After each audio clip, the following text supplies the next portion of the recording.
तो आप लोग देख सकते हो सवाल के अंदर ए और बी दो साझेदार तो पुराने हैं ही, और उसके बाद सी का प्रवेश हो रहा है ना। तो ये पुराना प्रमाण, पुराना नया, और अगर पुराने में से नया माइनस करेंगे तो क्या मिलेगा, त्याग मिलेगा। लेकिन अगर आंसर माइनस में आया तो उसको हम क्या समझेंगे, लाभ समझते हैं। ठीक है, ओके। जो पुराने, पहले तो साझेदार है हमारे पास ए और बी, और बाद में सी को प्रवेश मिलता है। तो ए और बी एक पेड़ी में 4/5 और 2/10 के भाग में लाभानी बांटने वाले साझेदार है। तो पहले तो कभी भी हमें जब ये समान नहीं दिया है तो उसका जो हर है वो समान करना पड़ता है। तो इसको भी 10 बना देते हैं। तो दोनों को 2 से गुणा कर दें, 4 दूनी 8 और 5 दूनी 10 हो गया।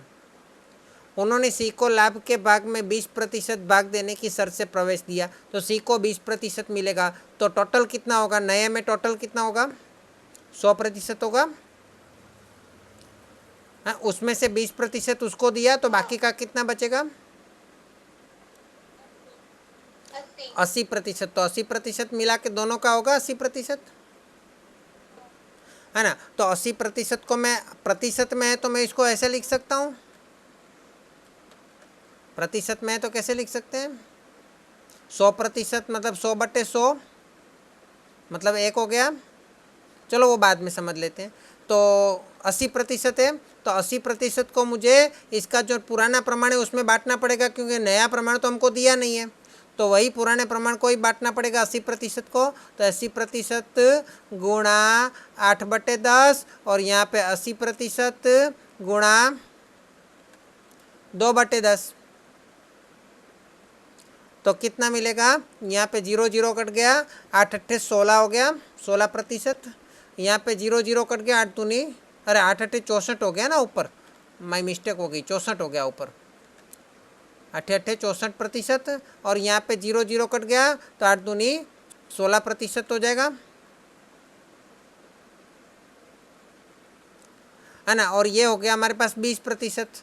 तो हमारा अनुपात कितना हुआ, 64/16/20। ये हमारा नया प्रमाण मिल गया। लेकिन इस तीनों को मैं 4 से भाग सकता हूँ। पहले तीनों को 4 से भागूँ तो 16 चौके 64 होता है, 4 चौके 16 होता है, और 5 चौके 20 होता है। तो ये हमारा फाइनल प्रमाण मिल गया नया। ओके, अभी त्याग की बात करते हैं। तो त्याग की बात करें तो यहाँ पे 64% में, और यहाँ पे 8/10 अनुपात में है। तो अनुपात में से प्रतिशत में लाना है तो क्या करना पड़ता है, 100 से गुणा करना पड़ता है ना। इसको भी प्रतिशत में लाना है तो क्या करना पड़ेगा, 100 से गुणा करना पड़ेगा। तो ये 0 0 कट गया, कितना प्रतिशत है, 80%। और ये 0 0 कट गया, कितना प्रतिशत है, 20%। अभी 80% में से 64% जाएगा तो कितना बचेगा, 16। और ये 20% में से 16 गया तो कितना बचेगा, तो त्याग का प्रमाण कितना हुआ, 16/4 मतलब 4 और इन दोनों का टोटल ये आना चाहिए। तो 16 और 4 20 आ रहा है, जो कि माइनस में होगा, क्योंकि पहले में कुछ 0 है, 0 में से 20 जाए तो 20 बचेगा।